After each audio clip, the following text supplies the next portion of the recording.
México, ¿cómo vamos? En Aristegui Noticias. Con Sofía Ramírez Aguilar. Los 5 datos económicos de la semana.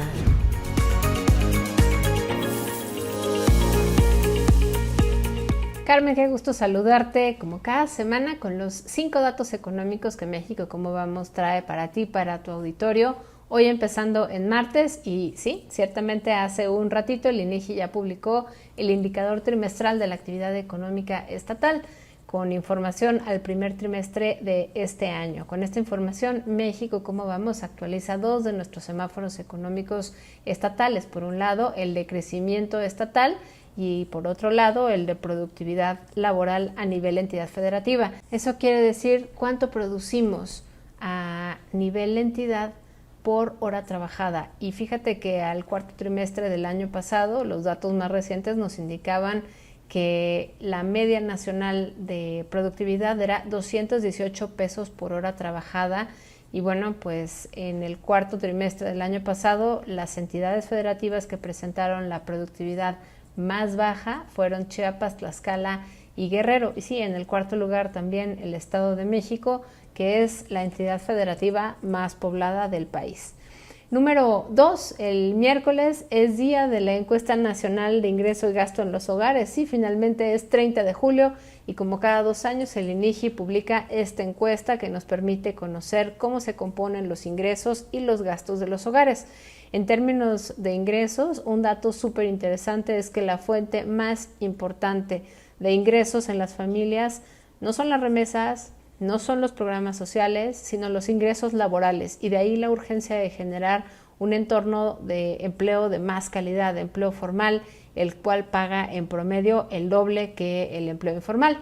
Esta encuesta, la ENIG, también nos muestra en qué gastan los hogares y bueno, pues es que en 2022 fue muy importante conocer que las personas que presentaron problemas de salud se atendieron predominantemente en servicios privados.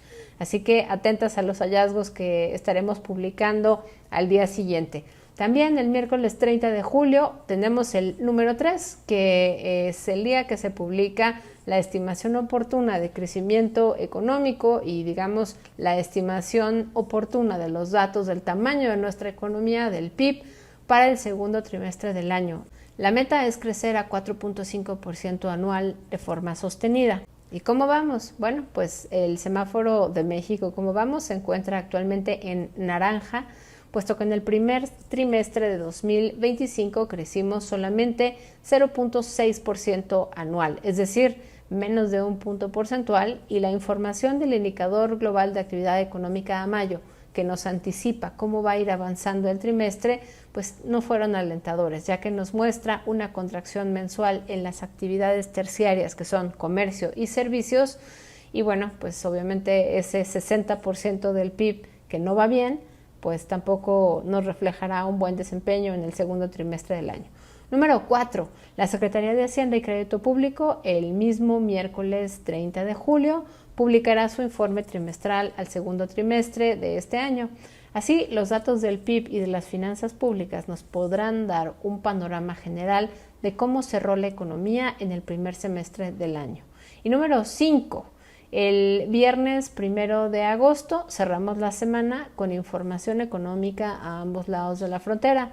En México, el Banco Central, Banco de México, publicará su encuesta de expectativas del sector privado y actualizaremos 2 semáforos económicos muy importantes, que es la percepción de inversión en el presente, es decir, si es un buen momento para invertir, y la segunda es, bueno, pues en 6 meses cómo cambiará ese clima de inversión. Importante porque la percepción también determina decisiones de inversión y las decisiones de inversión determinan en gran medida, por un lado, la creación de empleo de calidad y por otro lado, el crecimiento económico. Y finalmente, el viernes 1 de agosto en Estados Unidos, y este es el pilón, se publicarán los datos de empleo de julio, información crítica para las expectativas de política monetaria y un posible recorte en las tasas de interés de septiembre.